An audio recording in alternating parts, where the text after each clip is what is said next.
रात के लगभग 1:30 बजे का आसपास का वक्त हो चला था। एक लड़की ने एक लड़के को मैसेज किया और मैसेज में लिखा था कि मुझे नींद नहीं आ रही है, क्या करूं। तभी लड़का कहता है कि ठीक है, अब बातचीत कर लेते हैं। लड़की कहती है कि वीडियो कॉल करने का मन कर रहा है, तुम्हें देखने का मन कर रहा है। और जैसे ही लड़के तरफ से हाँ होती है, लड़की वीडियो कॉल करती है और वीडियो कॉल में साफ दिख रहा होता है कि लड़की ने अपेक्षाकृत कम कपड़े पहने हुए हैं। और बातचीत का सिलसिला कुछ ऐसे शुरू होता है कि दोनों की बातचीत लगातार होती रहती है। सुबह के कब 6 बज जाते हैं पता ही नहीं चलता।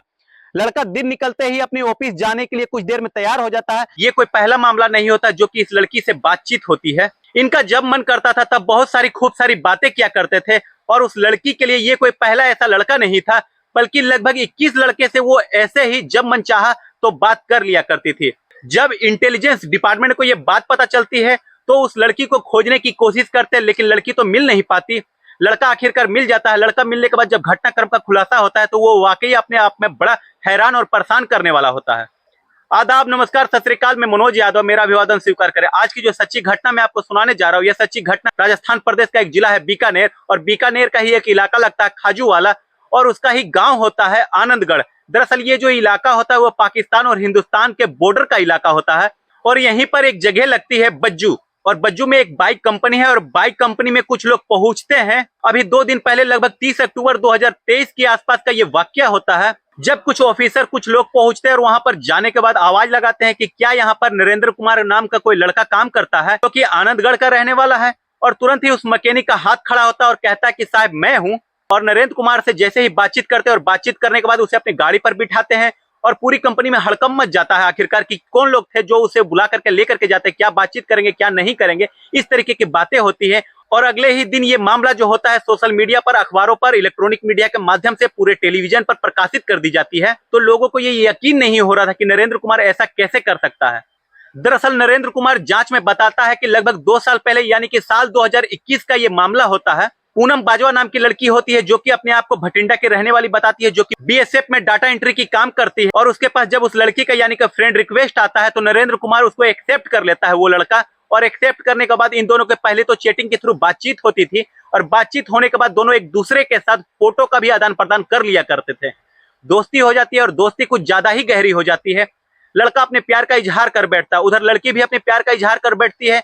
लेकिन सबसे हैरान और परेशान करने वाली बात यह होती है, लड़की देखने में बेइंतहा खूबसूरत होती है, लड़का उतना खूबसूरत नहीं होता है। हालांकि दोनों की उम्र जो होती है लगभग बराबर के आसपास होती है। लड़का 22 साल का होता है और लड़की लगभग 19 साल के आसपास की होती है। वे दोनों जब जब बातचीत किया करते थे, बातचीत का सिलसिला लगभग देर तक चला करता था, या यूं कहे कि सुबह तक चल जाता था। और लड़की ने फैसला किया कि हम दोनों शादी कर लेंगे और जिंदगी साथ साथ बिताएंगे। लेकिन एक कमी होती है कि लड़की बीएसएफ में डाटा एंट्री का काम कर रही होती है, सरकारी नौकरी थी, और जो लड़का होता है बाइक में मैकेनिक के तौर पर काम किया करता था। दोनों का कोई मेल नहीं हो, लेकिन लड़की अच्छी पढ़ी लिखी और अंग्रेजी में बातचीत करने वाली होती है। एक दिन लड़का उससे पूछ बैठता है कि तुम मुझसे ही प्यार क्यों करती हो, मैं जानना चाहता हूँ। तभी लड़की ने कहा कि समझने के लिए बहुत सारे लोग मिलते रहते हैं जिंदगी में, लेकिन कोई एक ऐसा मिलता है जो दिल को भा जाता है। नरेंद्र कुमार, तुम कुछ ऐसे ही हो। जब ये बातचीत का सिलसिला लगातार चल रहा होता तब उन दोनों ने फिर चैटिंग के बाद फिर वीडियो कॉल करना शुरू कर दिया, और वीडियो कॉल करने के बाद वे लड़की होती है उस लड़के के हर एक इच्छाओं को पूर्ति करती थी। जैसा चाहता था वो लड़का वो ऐसी बातें किया करती थी। और फिर वो लड़का अगर शरीर के किसी अंग को देखने का डिमांड करता था, वो लड़की उसकी भी पूर्ति कर दिया करती थी। घर में जब वो बातचीत करती है तो उसके बातचीत में पता चलता है कि घर में कुछ देवी देवताओं के फोटोग्राफ्स भी लगे हुए हैं। उसे लगता है कि वो बेहद ज्यादा हिंदू धर्म को प्यार भी करती है। वो जो पूनम बाजवा के बारे में पूछा जाता तो वो अपने घर परिवार के बारे में बताती है, घर में इतने लोग हैं, परिवार में इतने लोग हैं। लड़का भी अपने घर परिवार की बातें को साझा किया करता था, और साझा करते करते जब लड़की ने पूछा कि तुम रहते कहाँ हो, तब उसने अपने इलाके के बारे में बताया कि वो बीकानेर के बॉर्डर के पास रहता है, जो कि हिंदुस्तान और पाकिस्तान का बॉर्डर एरिया होता है, उस इलाके में रहता है। तो लड़की ने कहा कि मुझे आपका इलाका देखना है। लड़की कहती है कि मैं कभी पाकिस्तान के बॉर्डर के इलाके की तरफ आई नहीं हूँ। तब उस लड़की के बात सुनने के बाद नरेंद्र कुमार ने, जो कि वहां के इलाके की जितनी भी सड़कें होती है उन सड़कों के फोटो भेजना शुरू कर देते हैं, और साथ ही बीएसएफ की जहां जहां पोस्ट होती है उन पोस्टों का फोटो भेजना शुरू कर देता है। और साथ ही जो टावर होती है, आर्मी के जो गाड़ियां होती है, आर्मी के जो कैंप लगे होते हैं, ऐसी छोटी छोटी जानकारियां जो होता है उस लड़की को भेजा करता था। और उस लड़की से बातचीत करते करते ऐसे ही जब 1.5 साल 2 साल गुजर जाता है, ये बात पता ही नहीं चलता। और इसी बीच में एक व्हाट्सएप पर ग्रुप बनाने के लिए लड़की अपील करती है और कहती है कि तुम्हारे इलाके में, तुम्हारे इलाके के जो क्षेत्र है, तुम्हारे जनपद में जो भी न्यूज है, मुझे भी ऐसी ही न्यूज मिलती रहे, कुछ ऐसे लोग को जोड़ा जाए। तब उस लड़के ने एक ग्रुप बनाया जिसका नाम होता है रोल्स राजस्थान न्यूज, में 21 और 22 लड़के को जोड़ता है। और जोड़ने के बाद बहुत सारे लड़के ऐसे होते हैं जो कि अखबारों की कुछ वेबसाइट की जो लिंक होते हैं उनको शेयर किया करते थे, कुछ टीवी के लिंक को शेयर किया करते थे। साथ ही इस तरीके के जो गोपनीय जानकारी होती थी उस ग्रुप में शेयर किया करते थे। उस ग्रुप के जो एडमिन की पावर होती है वो नरेंद्र कुमार के पास होती है, जो कि बाइक मैकेनिक होता है। और साथ ही जो लड़की होती है वो भी इस ग्रुप में जुड़ जाती है। तो ये नरेंद्र कुमार कभी नहीं जानता था जिस लड़की से वो 1.5-2 साल तक चैटिंग कर रहा है, बातचीत कर रहा है, वो लड़की कभी कभार इन लड़कों से भी बातचीत किया करती थी और इन लड़कों को भी पता नहीं था कि आपस में ये लोग बातचीत भी किया करते हैं। जैसी जानकारी नरेंद्र कुमार के साथ शेयर करती थी वो लड़की, वैसे ही जानकारी उन 21 लड़कों के साथ भी शेयर किया करती थी। ये सिलसिला लगातार चलता रहता है और इस नरेंद्र कुमार को पता ही नहीं होता। नरेंद्र कुमार अंदर ही अंदर खुश हो रहा था। उसके परिवार के कई सदस्यों से उस लड़की का फोटोग्राफ भी शेयर किया और उसे बताया भी कि एक लड़की है जिसका नाम पूनम बाजवा है और उससे वो बातचीत करता है। पंजाब की भटिंडा की रहने वाली है, बीएसएफ में नौकरी करती है। घर वाले भी आखिरकार खुश हो जाते हैं। लेकिन धीरे धीरे करके ये बात जब फैलने लगती है तभी यहीं से कोई सूचना जो होता है पुलिस के माध्यम से पहुंच जाता है इंटेलिजेंस ब्यूरो को। और वहां से जाने के बाद अब इंटेलिजेंस की टीम पहुंचती है बज्जू में और जो बाइक मैकेनिक की जो कंपनी होती है उस लड़के को वहां पर जाने के बाद गिरफ्तार किया जाता है, उसको बातचीत की जाती है। और आखिरकार पता चलता है कि जिस लड़की से वो बातचीत कर रहा था ना तो उसका नाम पूनम बाजवा होता है और ना ही वो पंजाब की भटिंडा की रहने वाली होती है, बल्कि वो पाकिस्तान की एक एजेंट होती है जो कि आईएसआई के लिए काम करती है, यानी कि पाकिस्तान खुफिया एजेंसी के लिए काम करती है।